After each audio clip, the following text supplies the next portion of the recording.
इसको ट्रेनिंग देते हैं तो कितना चार्ज करेंगे? 4 घंटे की ट्रेनिंग या 4 घंटे आप मेहनत कर रहे हो तो 4 घंटे में आप कितना पैसा मांगोगे किसी से?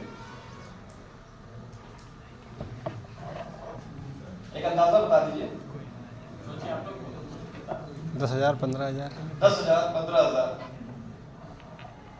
लाइफ कोचेस जब अपनी ट्रेनिंग करते हैं with NLP neuro linguistic programme के साथ, तो वो 4 घंटे का एक पर्सन से 25,000 टू 75,000 तक चार्ज करते हैं। सोच लीजिए आप लोग की अपॉर्चुनिटी है, कहाँ से कोर्स कर सकते हैं? मैं जगह बता रहा हूँ, RGNYT अगर आप गूगल पे जाके सर्च करेंगे तो आपको पता चलेगा Rajiv Gandhi national institute of youth development, Sri Perumbudur, Chennai.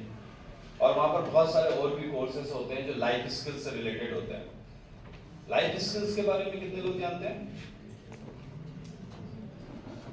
Sociology वाले अगर इसे आश्चर्य से देखेंगे तो गड़बड़ वाली बात होगी, क्योंकि आपके लिए बहुत अच्छी जॉब अपॉर्चुनिटीज है इन फील्ड्स में।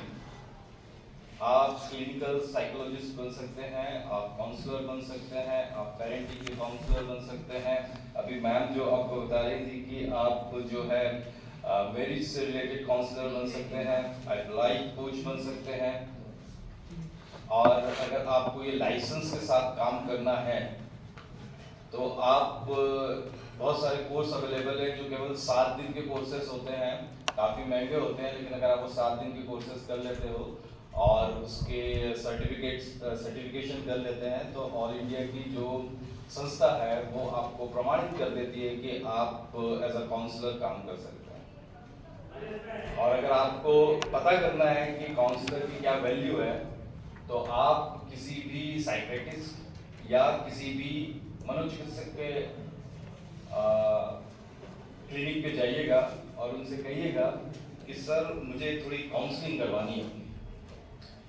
फिर वो आपको काउंसलिंग के शेड्यूल बताएगा और शेड्यूल के साथ साथ वो आपको फीस भी बताएगा और पर घंटे के हिसाब से चार्ज करेगा।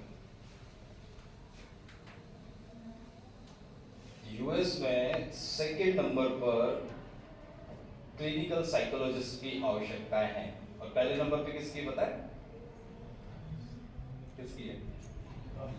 नहीं, पहले नंबर पे डेंटिस्ट है ना। बहुत सारे लोग होते हैं जिनको हिंदुस्तान छोड़ के बाहर जाने का शौक होता है। तो मैं ये सारी चीजें इसलिए बता रहा हूँ क्योंकि हम सब छोटे बड़े सपने देखते हैं और सपने पूरे करने भी चाहिए।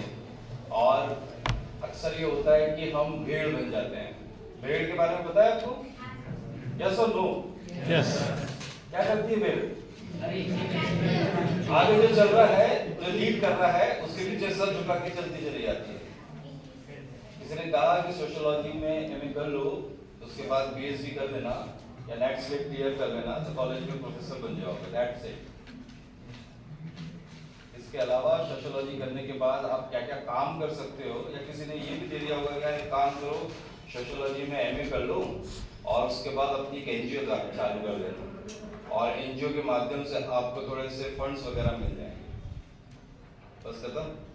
नहीं, सोशियोलॉजी एक ऐसा सब्जेक्ट है जो आपके पैदा होने से पहले और आपके मरने के बाद तक आपके जीवन से जुड़ा हुआ है। और अगर वो इतना जुड़ा हुआ है कि आपके पैदा होने से और आपके मरने के बाद तक जुड़ा रहता है तो उसके अंदर बहुत सारी अपॉर्चुनिटीज हैं, लेकिन वो चश्मा लगा कर देखने की जरूरत है। ये थी भूमिका। हमारा टॉपिक है आत्महत्या रोकथाम पर विशेषज्ञ व्याख्यान। तो डोंट वरी, मैं आपको कोई व्याख्यान नहीं दूंगा। मैं तो आपसे केवल आज मानसिक स्वास्थ्य पर बात करूंगा और कुछ आंकड़े बताऊंगा। उसके बाद आप सोचिएगा कि ये विषय विचारणीय है या नहीं है और हम किस जगह पर आते हैं। आपको पता है दुनिया के अंदर जो मृत्यु होती है उसमें सुसाइड या जिसको हम आत्महत्या कहते हैं वो तीसरे नंबर पर आते हैं। मतलब दुनिया में जो लोग मर रहे हैं कुछ बीमारियों से मरते हैं, कुछ एक्सीडेंट से मरते हैं, कुछ युद्ध में मरते हैं, लेकिन जो नंबर 3 है कि हर तीसरा व्यक्ति जो मर रहा है वो आत्महत्या करता है। और बड़े चौंकाने वाली बात है कि हिंदुस्तान की अगर आप डेटा देखेंगे उठाकर तो तीसरे नंबर पर है महिलाएं भारत की जो सुसाइड करती हैं, और पुरुष बस एक कदम पीछे है, चौथे नंबर पर है जो सुसाइड करते हैं। और जैसा कि मैडम अभी बता रही थी कि सुसाइड करने के अधिकतर कारण वही होता है, एक पुरुष और एक महिला में अनबन, एक पुरुष और एक महिला में समझ की कमी, एक पुरुष और एक महिला में तालमेल की कमी, और वो आपको लीड करके ले जाती है आत्महत्या। तो ये आत्महत्या तो क्या है कि ऐसा साइकोलॉजी का जो रिसर्च है वो ये कहता है कि दुनिया में कोई भी ऐसा व्यक्ति नहीं हुआ आज तक जिसके दिमाग में पूरी जिंदगी में कम से कम 7 बार ये ख्याल नहीं आया हो कि बस अब बहुत हो गया, अब निकल जाओ। उसमें से कुछ लोग ऐसे होते हैं कि जो तुरंत डिसीजन ले लेते हैं, वो निकल जाते हैं और बाकी बाद में अफसोस मनाते रहते हैं। तो क्या होता है, करेज भी चाहिए होता है।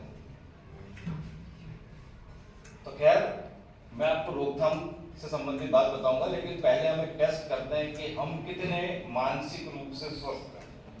जैसे ही हम मानसिक स्वास्थ्य की बात करते हैं तो हमारे दिमाग में क्या आता है, मैं पागल थोड़ी ना हूं। जहां मानसिक बात